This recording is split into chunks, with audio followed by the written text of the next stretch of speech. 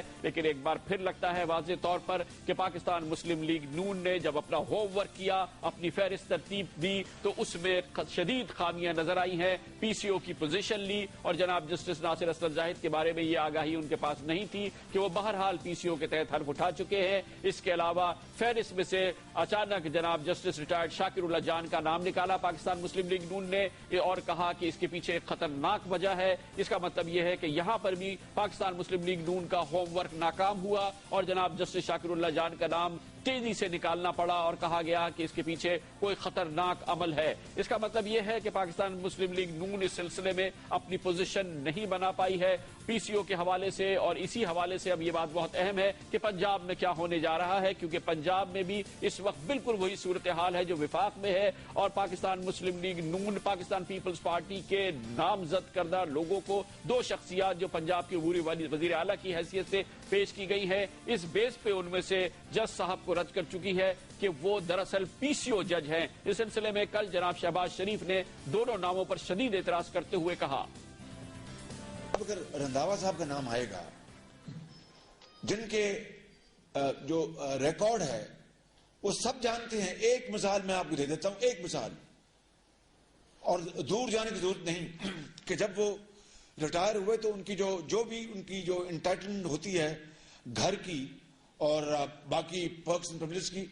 جب تک ان کو یعنی احترام کے دائرے میں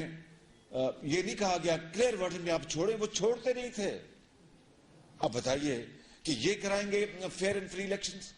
اب بتائیے وہ جو ہیں جسٹس زاہد حسین صاحب،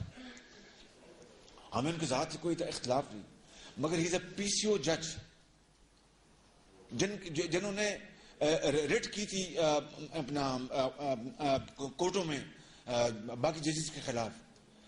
اور ان کے اوپر کنٹیمپٹ آف کورٹ کا نوٹس بھی ایشو ہوا ہے باقی پی سی او ججز کا جو کھڑے ہو گئے تھے،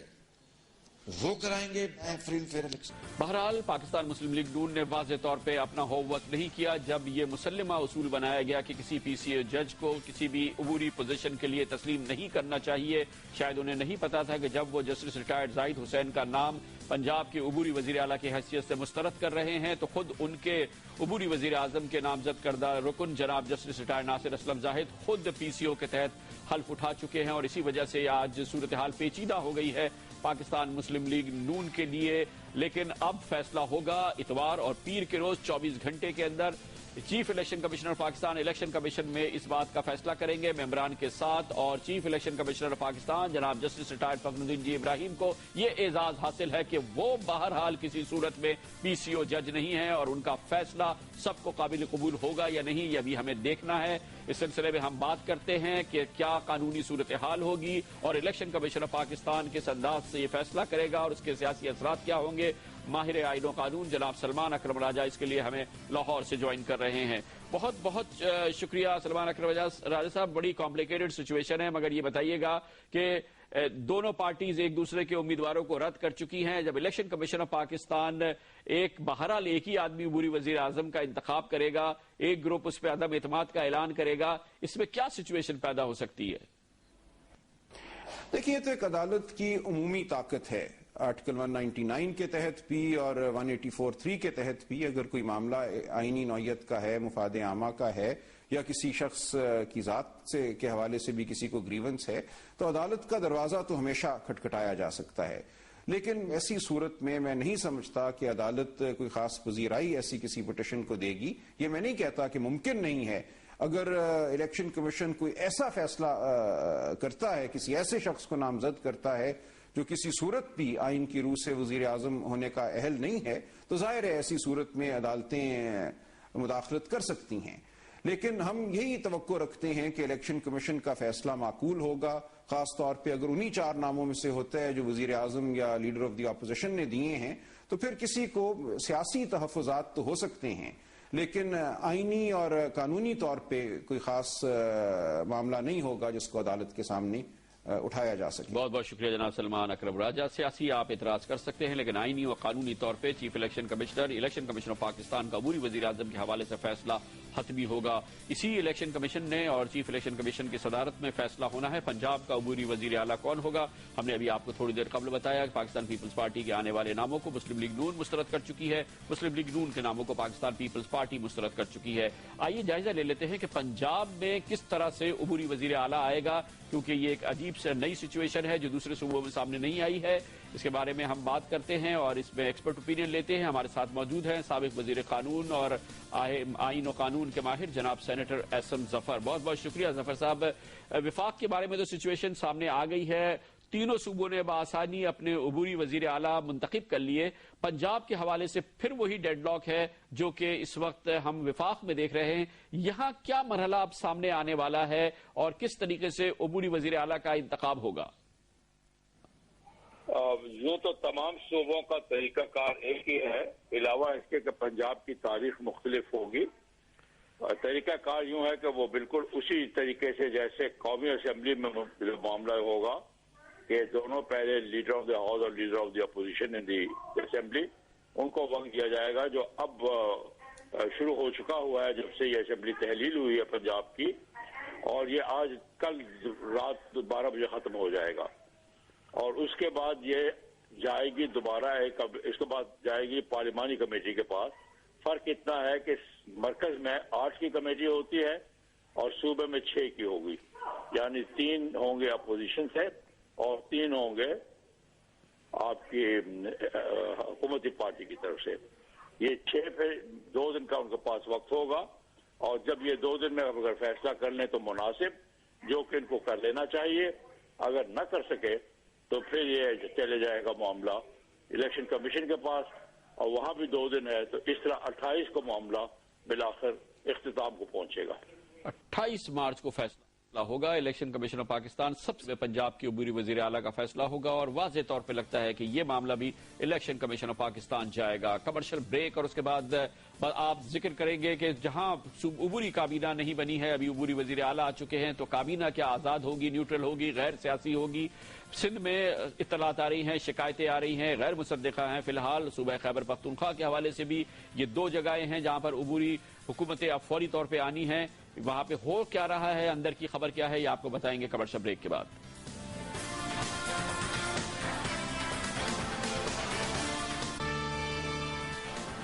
حالیہ آئینی ترامیم اور الیکشن قوانین کی روح یہ ہے کہ پاکستان کے تمام صوبوں میں انتخابات سے قبل وفاق کی طرح سے جو عبوری حکومتیں قائم ہوں وہ ہر صورت میں آزاد ہوں, نیوٹرل ہوں, سیاسی جھکاؤ ان کا نہ ہو, تاکہ انتخابات جب ہوں تو بالکل آزادانہ ماحول میں ہو, انتظامیہ کسی بھی سیاسی جماعت کے اثر میں نہ ہو. اس سلسلے میں سب سے اہم بات یہ ہے کہ اس وقت پاکستان کے 2 صوبوں میں عبوری وزرائے اعلیٰ نے حلف اٹھا لیا ہے. صوبہ خیبر پختونخوا میں جسٹس ریٹائرڈ طارق پرویز نے, اور صوبہ سندھ میں جسٹس ریٹائرڈ زاہد قربان علوی نے. صوبہ خیبر پختونخوا کے حوالے سے تو شکایات نہیں آ رہی کہ وہاں پہ ایک غیر آزاد کابینہ قائم ہوگی یا یہ کہ وہ سیاست پہ سیاسی اثر والی کابینہ ہوگی, لیکن یہ شکایات سندھ کے حوالے سے بہت زیادہ آ رہی ہیں. لیکن ابھی فی الحال انہیں پری میچور کہنا چاہیے, کیونکہ اس سلسلے میں ہمارے پاس کوئی ٹھوس اطلاع نہیں ہے کہ سندھ کابینہ میں کیا واقعی متحدہ قومی موومنٹ اور پاکستان پیپلز پارٹی نے آپس میں کابینہ بانٹ کی ہے, اور انہی کے نامزد کردہ لوگوں کو جسٹس ریٹائرڈ زاہد قربان علوی دراصل عبوری کابینہ میں شامل کر لیں گے. صوبہ خیبر پختونخوا اور صوبہ سندھ میں صورتحال کیا ہے؟ عبوری کابینہ جو کہ صوبوں میں تشکیل دی جاتی ہے کتنی آزاد ہوگی اور کتنی سیاسی اثر میں ہوگی، اور کیا یہ فلسفہ کہ صوبے میں ہر صورت میں آزاد حکومت ہو اسی طرح سے جیسے وفاق میں ہو سندھ میں ناکام ہونے جا رہا ہے، خیبر پختونخوا میں کیا ہوگا یہ پوچھ لیتے ہیں۔ اور اس کے لیے ہم جائیں گے کراچی اور پشاور، جہاں پر ہمارے ساتھ موجود ہے ہمارے سینئر کورسپونڈنٹ کامران رضی اور عبداللہ جان۔ جی کامران، سب سے پہلے ہمیں سندھ کی صورتحال بتائیے، کیونکہ سب سے زیادہ خبریں سندھ کے حوالے سے آ رہی ہیں کہ جو عبوری کابینہ قائم ہونے والی ہے، جناب جسٹس ریٹائرڈ زاہد قربان علوی جن کی اپوائنٹمنٹ بھی پہلے ہی کافی متنازع ہو گئی ہے، یہ عبوری کابینہ میں بھی اصل میں وزراء بانٹ لیے ہیں آپس میں، اے این پی نے، ایم کیو ایم نے اور پاکستان پیپلز پارٹی نے۔ سندھ میں کیا ہو رہا ہے اس سلسلے میں، کیونکہ ابھی تک اس بات کی کوئی تصدیق تو نہیں ہے ہمارے پاس؟ جی آئینی طور پر تو جو نگراں وزیر اعلیٰ ہیں انہوں نے اپنی کابینہ کا انتخاب کرنا ہے۔ اس بارے میں جو ابتدائی طور پر معلوم ہوا تھا وہ یہ تھا کہ سندھ میں 10 سے 12 رکنی کابینہ ہوگی، جس کے سلسلے میں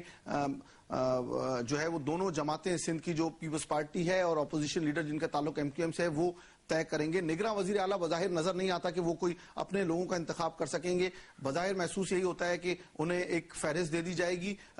جس پہ کنسنسس ہوگا اپوزیشن لیڈر کا بھی اور پیپلز پارٹی کا بھی، اور اس پہ فارمولا طے کیا جا رہا ہے۔ 60-40 کا ریشو اب تک ہمیں بتایا جا رہا ہے کہ ایسا ہوگا کہ 60% جو کیبنٹ میں لوگ ہوں گے انہیں پیپلز پارٹی کے نامینیز ہوں گے، پیپلز پارٹی ان کے نام دے گی، اور 40% وزراء جو ہوں گے ان کے نام ایم کیو ایم کی جانب سے پروپوز کیے جائیں گے۔ کہا یہ جا رہا ہے کہ کوشش یہ ہے کہ غیر سیاسی لوگوں کا انتخاب کیا جائے، فلی پولیٹیکل وہ نہ ہو، تاکہ یہ تاثر جو سندھ کے بارے میں آیا ہے کہ وہاں جو وزیر اعلیٰ کا انتخاب کیا گیا ہے، نگراں وزیر اعلیٰ ان کا جھکاؤ پیپلز پارٹی کی جانب بھی ہے اور اب ان کے ایم کیو ایم سے بھی خاصے اچھے ریلیشنز جو ہے وہ ڈیولپ ہو چکے ہیں۔ لیکن یہ بالکل واضح ہے کہ سندھ کے جو نگراں وزیر اعلیٰ ہیں وہ اپنی کابینہ کا انتخاب نہیں کریں گے، بلکہ انہیں فہرستیں دے دی جائیں گی اور ان فہرستوں کا اعلان کر دیا جائے گا۔ ان میں یہاں تک کہ پورٹ فولیوز کی تقسیم بھی کی جا رہی ہے۔ ذرائع نے ہمیں کنفرم کیا ہے کہ پیپلز پارٹی اور ایم کیو ایم کی جانب سے پورٹ فولیوز بھی ایک دوسرے کو دے دیے گئے ہیں کہ کون سے محکمے کس جماعت کے منسٹر کے پاس ہوں گے، نامینیز کے پاس، اور کون سے پورٹ فولیوز کس کے پاس ہوں گے۔ تو ہمیں نظر نہیں آ رہا کہ جو نگراں وزیر اعلیٰ ہیں وہ اپنی کابینہ کا کر سکیں گے۔ یہ تو ظاہر ہے کہ ایک بالکل ہی ناقابل قبول عمل ہوگا، کیونکہ تمام عبوری حکومتوں کی اس کی روح یہ ہے کہ یہ تمام آزاد ہوں، غیر جانبدار ہوں، اور اگر اس سلسلے میں اب تک کی غیر مصدقہ اطلاعات کے مطابق سندھ میں ایسا نہیں ہونے جا رہا تو یہ پورے جو نظام آ رہا ہے اس پر اس کا ایک بہت بڑا اثر ہوگا۔ لیکن دیکھنا یہ ہے کہ زاہد قربان علوی جب اپنی کابینہ بناتے ہیں تو کیا واقعی اس فہرست پہ کام کرتے ہیں جو انہیں کہا جا رہا ہے کہ دے دی جائے گی، یا واقعی وہ آزاد لوگوں کو سامنے لاتے ہیں؟ نام جیسے ہی سامنے آئیں گے پتہ چل جائے گا کہ یہ سیاسی جھکاؤ والے لوگ ہیں یا واقعی آزاد لوگ ہیں جنہیں عبوری کابینہ میں سندھ کے اندر شامل کیا جائے گا۔ خیبر پختونخوا میں بھی اس وقت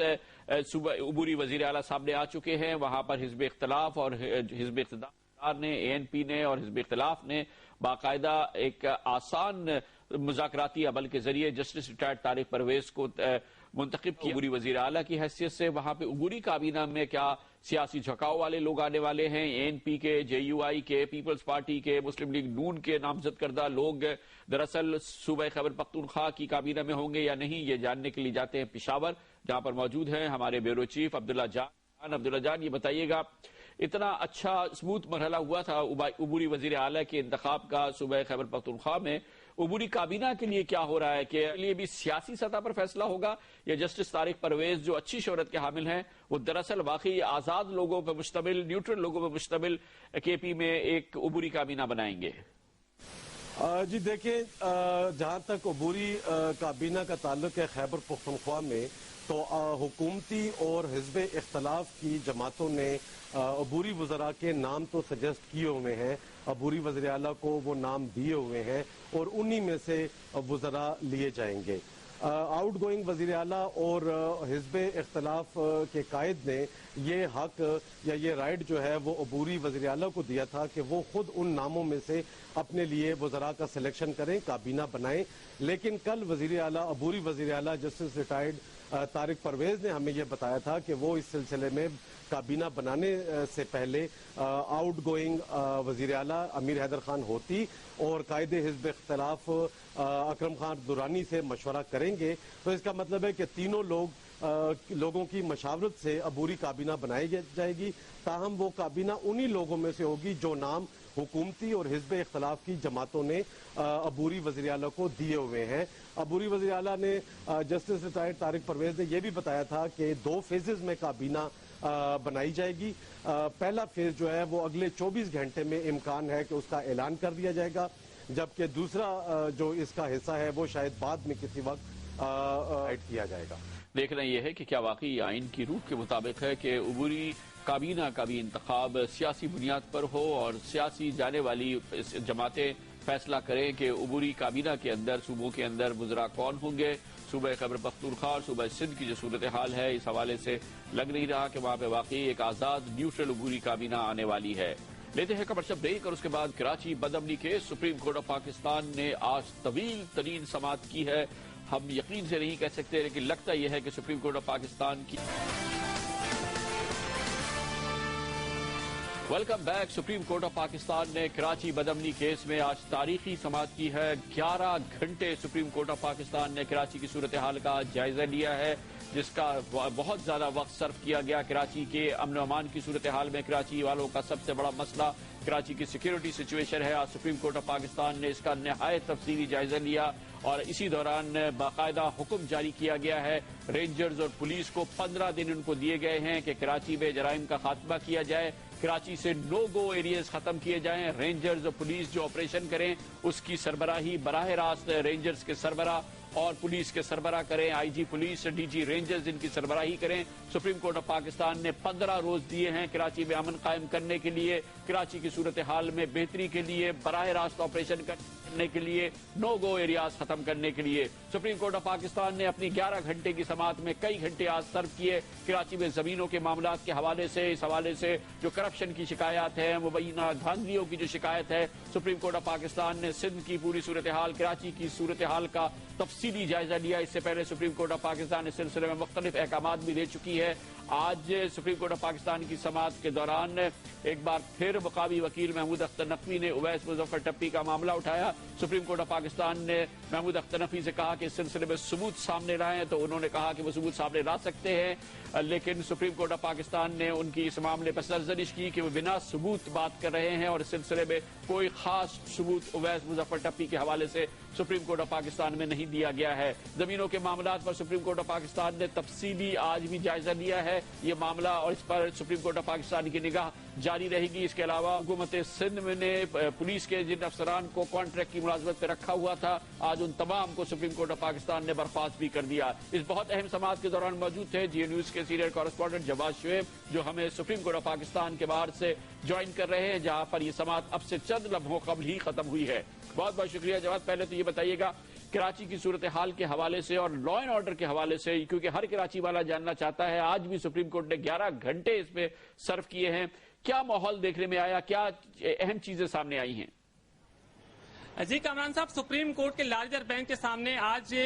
کچھ نئی چیزیں بھی سامنے آئیں جب چیف سیکریٹری جو قائم مقام چیف سیکریٹری عارف خان انہیں اور ڈی جی رینجرز اور آئی جی نے جو رپورٹ سپریم کورٹ میں پیش کی علیحدہ گزشتہ روز سپریم کورٹ نے حکم دیا تھا کہ نوگو ایریاز کے حوالے سے جو ہے وہ مشترکہ موقف بیٹھ کر بنایا جائے اور عدالت کو پیش کیا جائے۔ آج دوبارہ علیحدہ بیان آئے تو اس پر چیف جسٹس صاحب برہم بھی ہوئے، انہوں نے وہ واپس بھیج دیا کہ دوبارہ جائیں اور اکٹھے بیٹھ کر ایک مشترکہ رائے عمل طے کر کے لائیں کہ نوگو ایریا کے بارے میں آپ کیا رائے رکھتے ہیں۔ جس کے بعد جو ہے وہ تقریباً دوپہر کو chief secretary D G Rangers اور آئی جی سندھ نے مشترکہ بیان عدالت میں جمع کرایا، جس میں انہوں نے اس بات کا اعتراف بھی کیا اور کہا گیا کہ کراچی میں نوگو ایریا تو نہیں ہے، لیکن بعض علاقے ایسے بھی ہیں جہاں پر حکومتی ریٹ کمزور ہو چکی ہے۔ اس بیان کے بعد سپریم کورٹ نے اپنا آرڈر لکھوایا۔ آرڈر میں سپریم کورٹ کے چیف جسٹس افتخار محمد چودھری نے کہا کہ ہم 2 روز تک جو ہے حکومت سندھ کو سمجھاتے رہے، نوگو ایریا کی تشریح کرتے رہے، بہرحال ہچکچاہٹ کے ساتھ انہوں نے تسلیم کر لیا ہے کہ شہر میں نوگو ایریا موجود ہے۔ سپریم کورٹ نے اپنے حکم میں کہا کہ عوام کے جان و مال کی ذمہ داری حکومت پر عائد ہوتی ہے، الیکشن قریب ہیں اور اب مزید وقت نہیں دیا جا سکتا۔ حکومت سندھ نے چیف سیکریٹری اور دیگر نے جو